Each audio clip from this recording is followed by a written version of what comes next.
Hi guys, it's Fred here, and in this video I'm going to show you how you can fix your back pain from snatches. So let's jump straight into it. So one of the main reasons that you're getting lower back pain from snatches isn't because you've got bad form, it's not because you're weak, it's not because you don't have enough muscle mass, it's simply because you're limiting your movement options. Let me explain.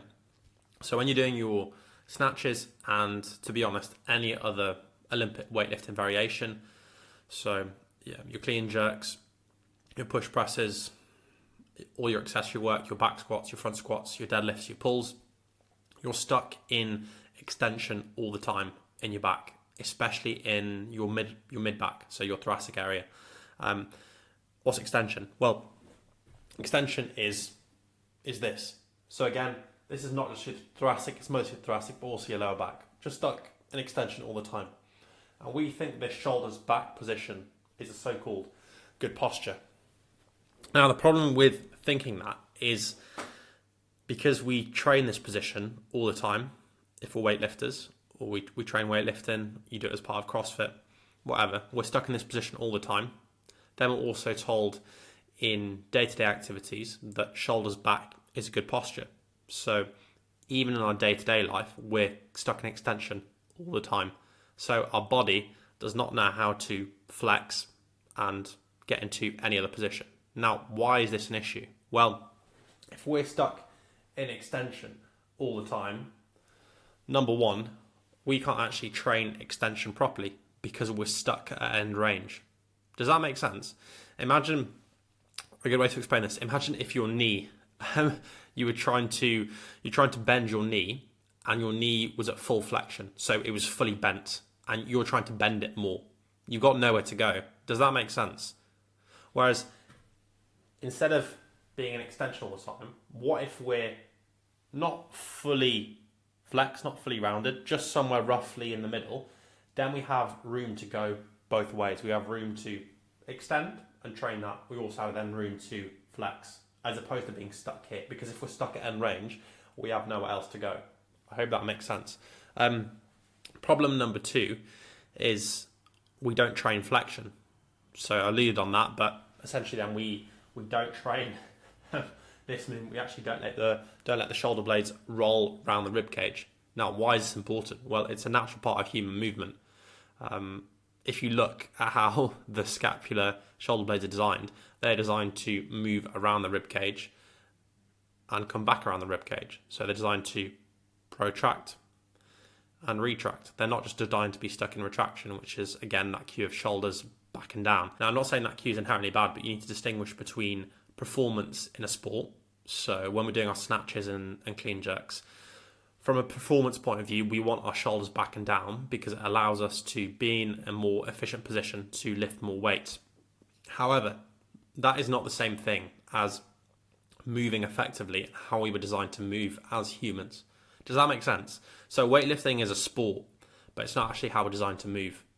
So when I'm saying, shoulders back and down, this terrible cue, I mean it in the sense of, people are almost bastardizing it and using it as like this god tier thing where shoulders back and down is the position we should be in all the time, which is completely wrong.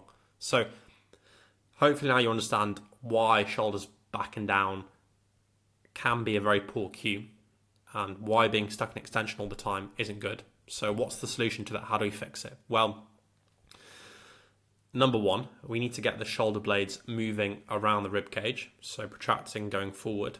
How do we do this? Well, number one is breathing exercises with a reach. So this is the simplest one to do. You can lie on your back, knees slightly bent, feet flat on the floor. Then all you're going to do, so imagine I'm lying on my back. I'm going to pop my hands in this position. So palms are facing up towards the ceiling. Imagine I'm lying on my back. And then all I'm going to do is breathe in through my nose, out through my mouth, just really gently. And as I'm doing this, I want to then reach to the sky. Now, you can see on me, if I go side on, what's actually happening as I'm doing this. You see I'm initiating the movement from my shoulder blade. It's not from the wrist, the elbow, or the shoulder. It's from the shoulder blade. So If it was from the wrist and the elbow, it'd be more like I'm just doing this, whereas I'm actually trying to pull the scap around the rib cage. So it starts off really gently on the floor. And if you're doing this correctly, you'll feel more and more space being created in your thoracic spine and more space between the shoulder blades, which is what you want.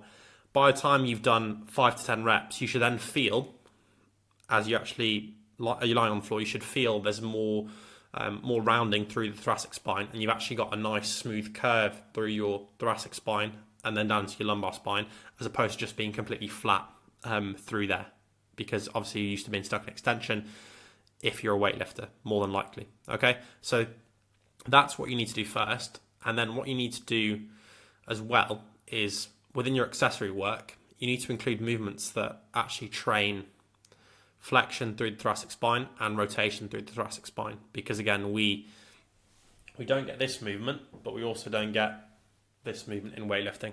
So two really nice movements that incorporate both those things are a row variation and a pressing variation with some rotation. So set up in a half kneeling position, attach a band to a rig or use a cable machine, and then all you're going to do as you're rowing or as you're pressing is rotate.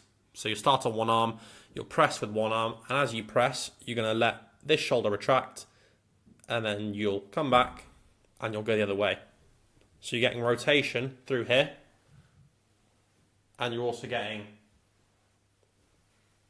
protraction. So you're actually getting some shoulder blade movement as well, this coming round here. So that movement.